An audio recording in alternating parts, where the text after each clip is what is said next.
如果唔好彩啦，再推出嘅時候咧，個價錢嘅市況係回落咗嘅，咁個發展商咧仲可以向呢個買家咧就追埋嗰個差價。如果買家想避免撻訂咧，咁我有一句説話應該係點樣咧？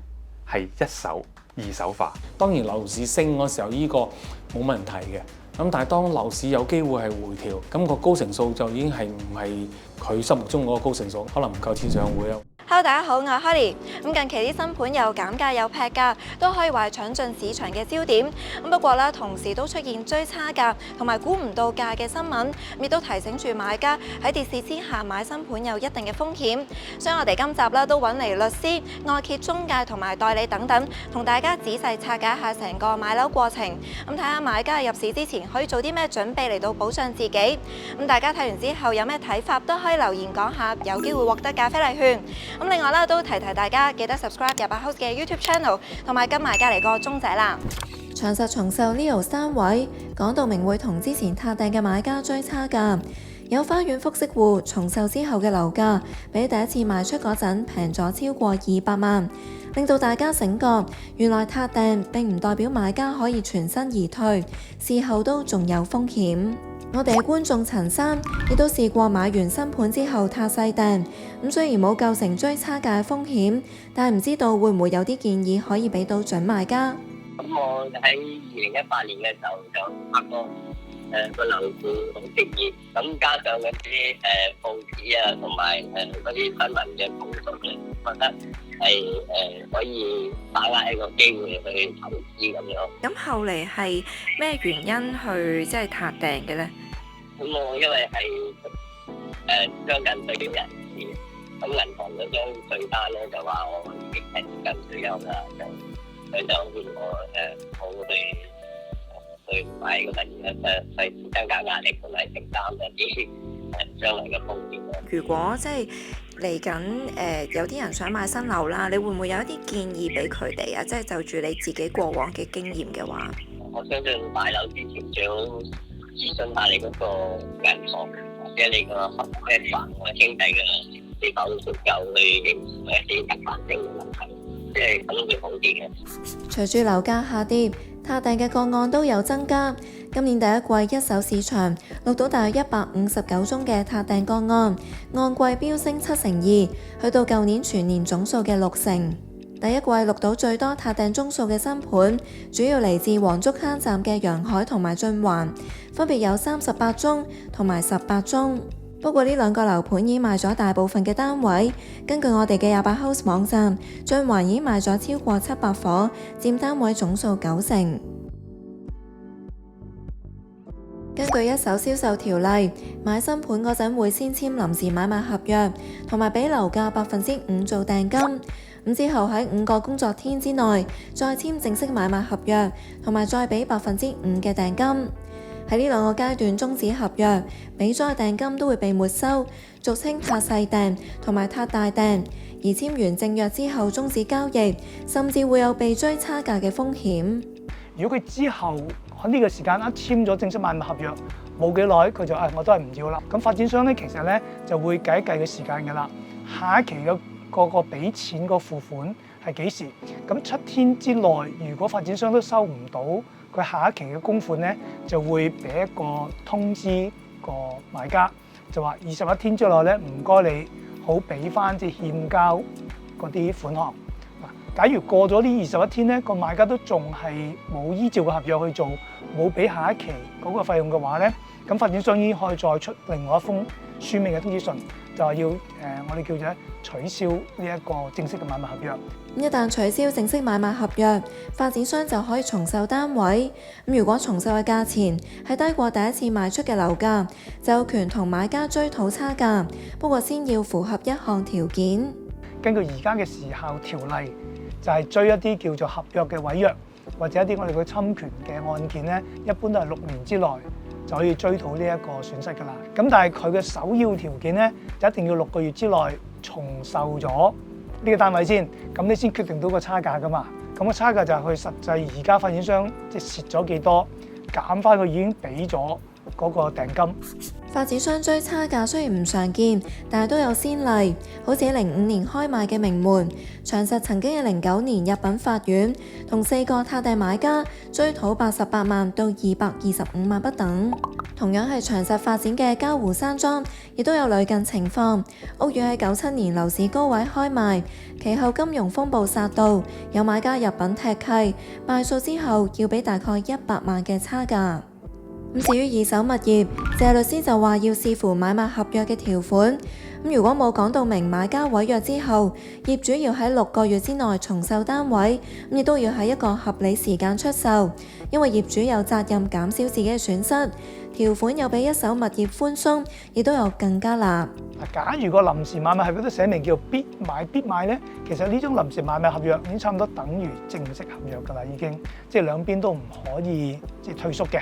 如果響業主嗰個情況嚟講咧，就佢因為已經簽咗呢個必買必賣嘅臨時合約㗎啦嘛，咁如果業主係我唔簽正式合約啦，其實買家都可以向法院申請一個叫做特定履行令，咁就一定要個業主將層樓就轉俾個買家，而買家都要俾樓價尾數啦嚇。咁如果調翻轉啦，係個買家唔想即係簽正式合約嘅，咁個業主除咗沒收個細訂之外咧，都仲可以告個買家，就係話業主會所蒙受嗰個差價嘅損失。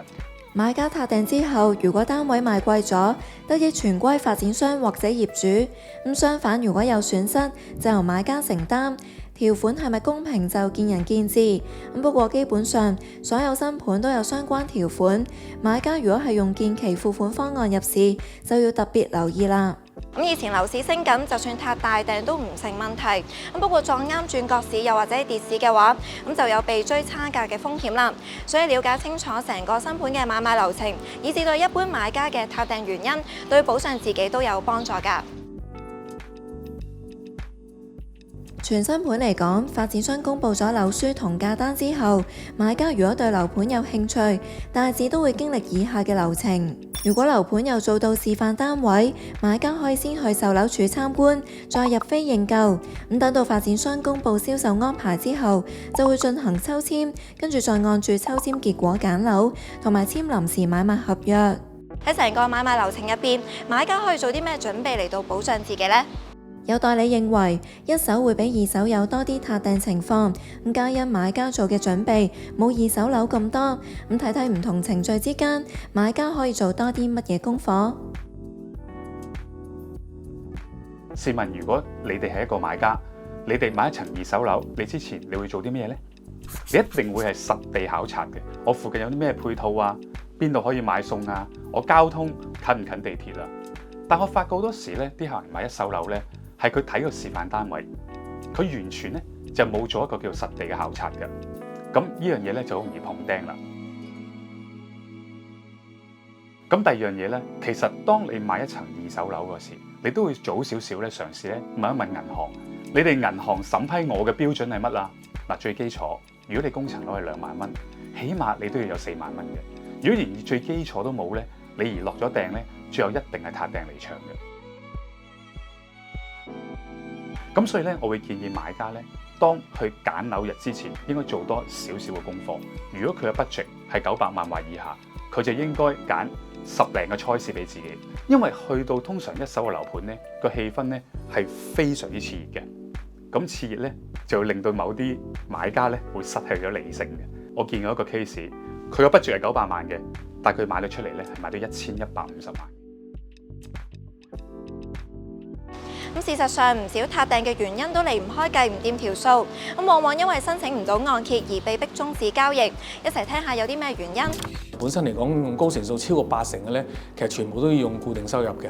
總之嚟講係非固定收入咧，咁其實基本上就批唔足嘅。咁全部都係80%或以內嘅。咁如果你係做咗個擔保人咧，其實會減1成嘅。如果佢自己本身諗住自用嘅，用足9成嘅咧，咁其實亦都批唔到嘅。啱啱所講嘅原因，無論市升市跌都有機會出現，不過有啲原因就喺跌市之下比較常見。